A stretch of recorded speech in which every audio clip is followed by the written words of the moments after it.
como he dicho, una de las luchas es detener la esclavitud, la otra es acoger a esas personas como víctimas de esclavitud, que hoy en día no están reconocidas. Y no solamente son pisoteadas por el gobierno cubano, sino que cuando salen, sin papeles, sin pasaportes, son pisoteadas, como se pisotea a los inmigrantes que van sin papeles y se les considera inmigrantes económicos, ¿no? Realmente el ser humano está pisoteando a los inmigrantes hoy en día. No estamos siendo generosos con ellos. Y cuando viaja un cubano sin papeles y sin títulos, sin documentos, sin pasaporte y sin títulos, pues lógicamente se ve pisoteado, se ve robado, las mafias les engañan, les roban lo poquito que tienen. Entonces, es muy importante que sean reconocidos. Con respecto a que haya incluso un reconocimiento activo, no solamente pasivo, es decir, que cuando te acercas a mí yo te reconozco, sino que yo de antemano te diga que te voy a proteger y que no te preocupes si dejas la misión, es más complicado porque políticamente va a haber personas muy retrógradas que todavía no comprenden lo que es el régimen de Cuba, que se crean que esto es robo de cerebros. Una persona que se encargaba de llevar asuntos de Cuba en Naciones Unidas, que gracias a Dios ya no está, y que se las hacía pasar como que le interesaba lo que pasaba en Cuba, me llegó a decir que lo que pasaba con los médicos cubanos es que, esto me lo dijo hace 2 años, que es que los Estados Unidos ejercen el robo de cerebros de los médicos cubanos, cuando ya se había acabado el parole. Ni siquiera había parole. Todavía hay personas que van a poner freno a ese paso. Por lo menos el reconocimiento pasivo que esté. Por lo menos. Ese es el primer paso. El siguiente es el reconocimiento activo, claro que sí. Yaima. Gracias, perdón, de nuevo la pregunta. Otra vez, Juan Shane, Canal Une América. Javier, esto que han hecho ustedes, todo esto que han venido investigando desde hace todo este tiempo, desde hace años, ¿han tenido ustedes contacto con organizaciones internacionales, ONGs, específicamente de los países que están contratando a estos médicos? ¿Por qué no hay un megáfono más grande? Es decir, siento yo que por lo menos en el caso de México, convendría tal vez que estas organizaciones independientes que están dando a conocer, por ejemplo, en el caso de México se dio a conocer lo que, papeles oficiales de lo que el gobierno le pagó a la dictadura de Cuba a través de la propia Ciudad de México y a través de la Secretaría de Salud. ¿Han pensado ustedes acercarse, tener algún tipo de contacto, a lo mejor más estrecho con estas ONGs o algún tipo de comunicado que les hagan llegar para esto? Y la otra pregunta es, se sabe poco de, por ejemplo, casos como lo que pasó en Italia durante la pandemia. Italia contrató médicos cubanos y después los devolvió. Es decir, ¿qué fue lo que orilló esto? Y si este tipo de casos se dan por alguna razón y se pueden poner como ejemplo, ¿no? Esas 2 preguntas son las únicas que tengo. Gracias. En los países en los que las misiones médicas se pretenden introducir, como es México, hay varias fuerzas a favor y en contra de esta situación. Normalmente los partidos políticos populistas y mucha gente indocumentada suelen estar a favor y suelen ser fuerzas a favor. En contra están varios agentes. Uno son los colegios médicos, no por razones humanitarias, sino por una razón de protección de tienen el deber de proteger a sus colegiados y el trabajo en su país. En México hay miles de médicos mexicanos que están esperando su plaza en la salud pública desde hace años y no se la dan. ¿Qué viene ahora a decir AMLO de que va a contratar médicos cubanos porque no hay médicos en México? ¿Qué es eso? Es una vergüenza. Entonces, eso genera indignación en uno de los agentes de la sociedad civil, que son los colegios médicos. Muy importante ese papel. Nosotros estamos informando a los colegios médicos sobre las denuncias y lo que vamos haciendo. Pero muchas veces también, te tengo que decir, incluso los partidos políticos. Yo estuve ahora en México y me reuní con partidos políticos, estuve en Argentina y me reuní con un montón de partidos políticos. Es muy importante que frente al populismo que normalmente y siempre utiliza la mentira, porque por eso es populismo, La mentira hay que desmontarla con trabajo y con verdades. Si nosotros nos vamos a la retórica del anticomunista, de la ideología, de la dictadura, si nos vamos a la retórica, esa batallita es muy farragosa, muy difícil de ganar y además nos ponemos en la lucha de bandos en donde ellos utilizan esa retórica para decir, mira, la ultraderecha nos ataca y entonces nosotros, toda la izquierda, nos unimos. ¿Pero qué izquierda? Pero si Cuba no es de izquierdas, si Cuba es un capitalismo esclavista. Entonces, si tenemos que luchar contra eso, tenemos que ir con los certificados consulares de Cuba, con la legislación de Cuba que dice que tienes que informar a tu jefe inmediato superior de las relaciones amorosas que tienes en la misión. La ley de Cuba dice eso. La ley de Cuba dice que no te puedes relacionar, que no puedes convivir con personas no autorizadas. Los médicos en misión no pueden convivir con personas no autorizadas. No pueden pedir, no pueden solicitar a una persona local del país una invitación para sus familiares, porque no quieren que inviten a los niños, a los hijos, a la familia. Entonces, todo eso que son datos, que son y que está descubierto, ya es la parte de la investigación de Prisoners Defenders, estoy llevándola por todos los países de Latinoamérica, precisamente para que la batalla contra esta barbarie no sea retórica, que no sea ideológica, que no sea política, que no hagan el bruto otra vez y por no trabajar en serio vayan a una lucha ideológica que lo que hace es empeorar la situación. Tenemos que ir a la lucha del trabajo de los datos, de las evidencias, del material probatorio. Hay muchísima. Y por eso voy a volver a viajar a México, voy a viajar a Guatemala, voy a viajar a Argentina, voy a viajar a muchos más países para darles toda esa prueba, para ayudarles, darles armas a los que están en el frente defendiendo la democracia y los derechos humanos en Latinoamérica. Les voy a dar armas para que puedan luchar no con la retórica, sino con la verdad, sino con la prueba, para que venzan esa batalla, porque si vencen esa batalla están venciendo la batalla para todos nosotros. Muchas gracias. Tenemos a Carlos Alejandro de Cubanet y quería recordarle que también tenemos a los dos doctores a través de la red, ¿no? Si podemos hacerle preguntas a ellos también. Sí, muchas gracias. Me intriga mucho saber si después que Prisoners Defenders y las organizaciones internacionales comenzaron a denunciar lo que sucede con las llamadas misiones internacionalistas de los médicos cubanos, el régimen de la isla ha hecho algún cambio en los métodos que usa para que haya menos material probatorio, menos datos que puedan usarse para estas demandas internacionales. Sí, los ha hecho. Por ejemplo, la resolución 168 de 2010 del Ministerio de Comercio Exterior e Inversión Extranjera, publicada en 2010, era la resolución esclavista que rige las misiones médicas en el exterior.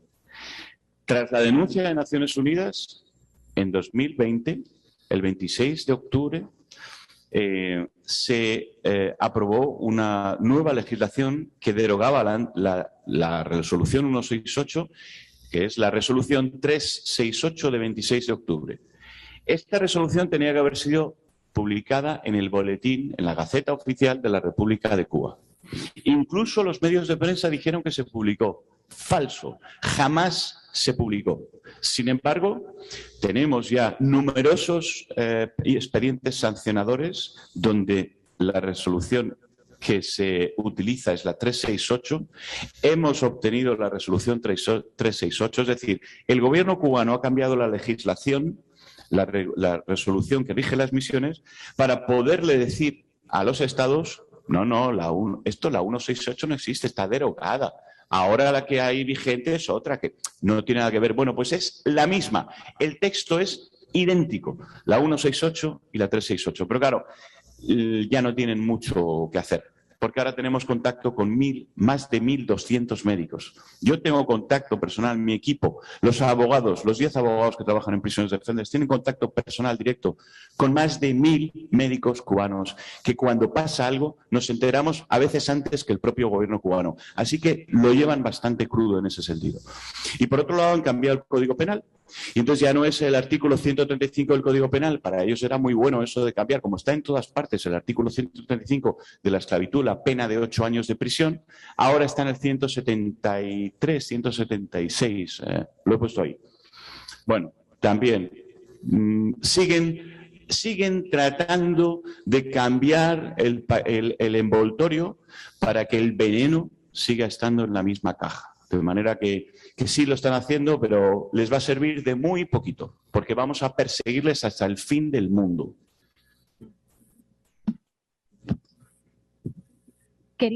¿Me permiten un momentico a ver si los doctores que están conectados a través de las redes tienen alguna respuesta para las preguntas que se han hecho? Porque no quiero silenciarlo. Doctora Irama, doctor Ruano, ¿tienen algo que responder a las preguntas que se han hecho en el panel? Hola, Yaima.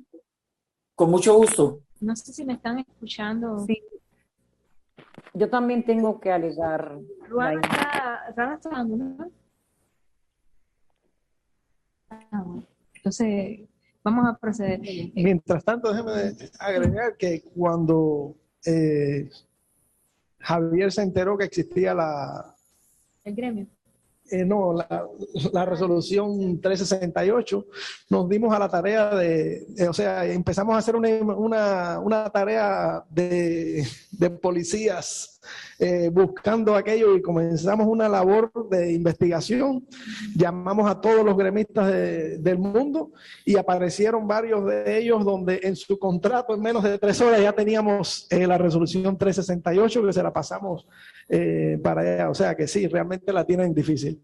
Y en la pregunta que hacía el periodista mexicano sobre los médicos en Italia, es muy fácil colar a los médicos cubanos cuando van a áreas donde nadie quiere ir, donde por la inseguridad, por las malas pagas, pero ya cuando tú te pones en condiciones de competición de tú a tú con médicos locales, la cosa está ya más difícil, porque Italia tiene un sistema de salud que es competitivo y que llega a toda la población, y que en aquel momento, por el alza que hubo de la pandemia, pues ellos utilizaron esa cobertura, pero al llegar ahí se dieron cuenta de que no competían con los médicos de Italia. Así que en muchos lugares han tenido que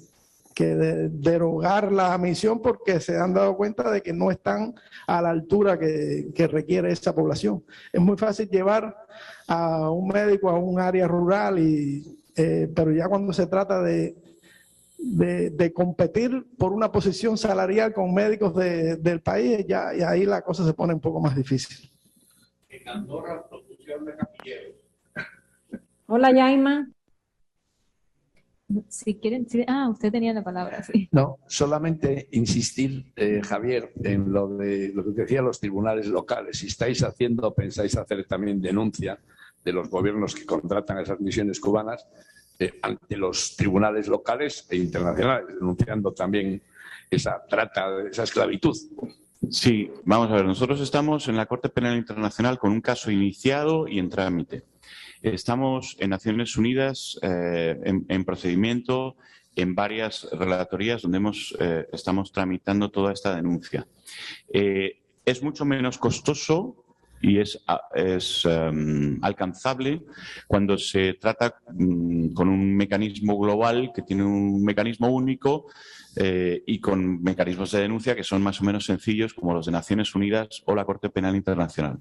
Cuando hablamos de los tribunales locales, hay una iniciativa fantástica de denuncia contra, en particular, es diferente, es una denuncia de cantidad por daños y perjuicios sobre la admisión médica de Brasil y la involucración de la OPS, pero es una denuncia fantástica que va a sentar un precedente y que también estamos apoyando y estamos siguiendo, y a la que vemos con mucha esperanza, porque también va a traer mucho beneficio para la denuncia global.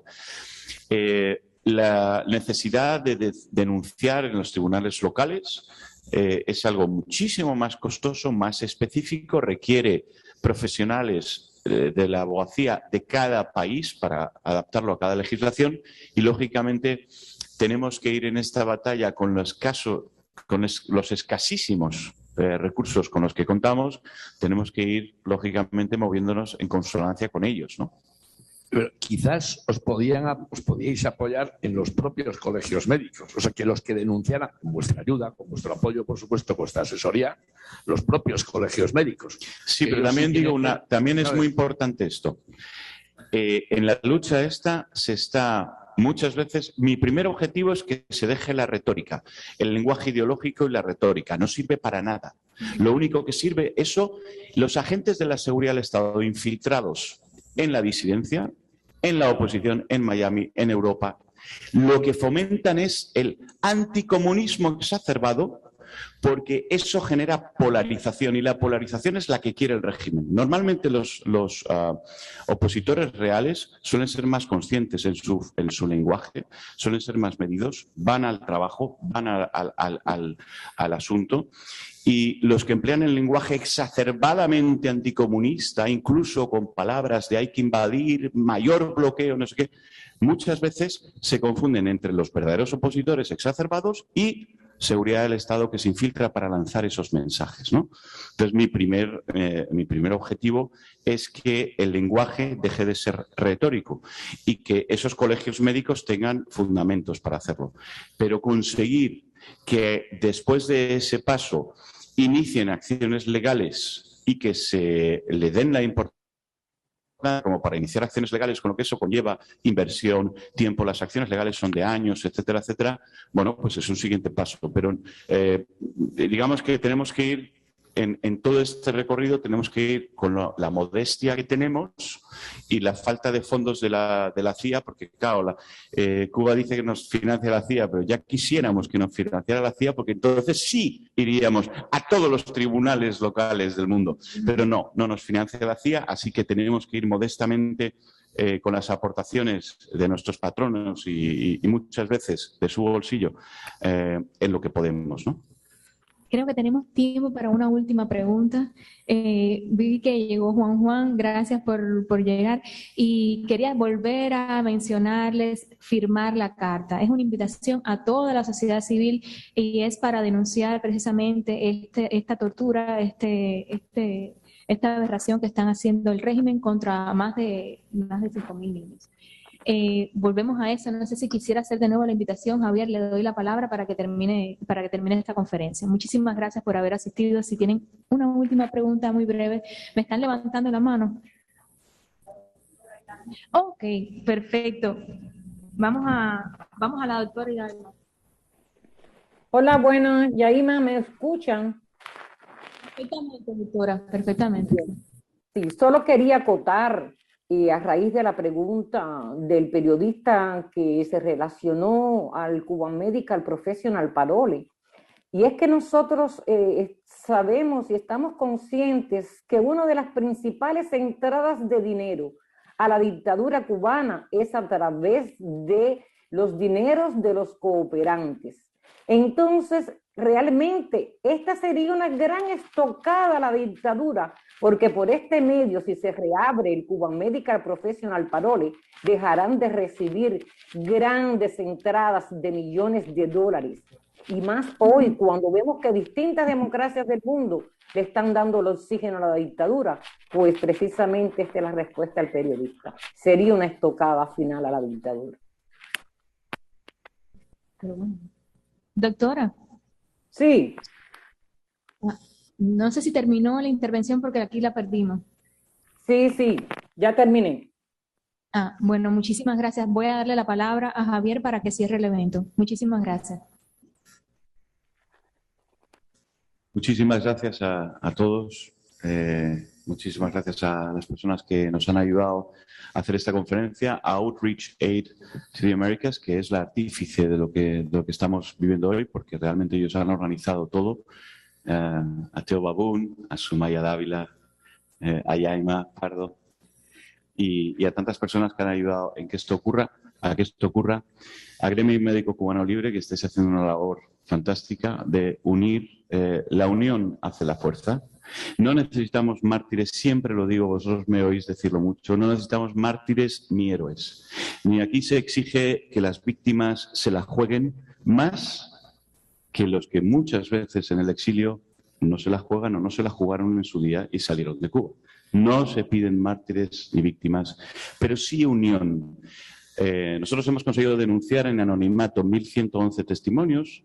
Hay muchos de ellos que han tenido que salir del anonimato para ser estudiados por Naciones Unidas, pero no es imprescindible jugársela. Lo que sí es imprescindible es unirse, aportar cada uno desde su posición. Y lo que sí es imprescindible es que los gobiernos democráticos empiecen a mirar al mundo globalizado, pensando que lo que se está globalizando no solamente es Internet, no solamente son los productos y servicios, también se está globalizando el mal.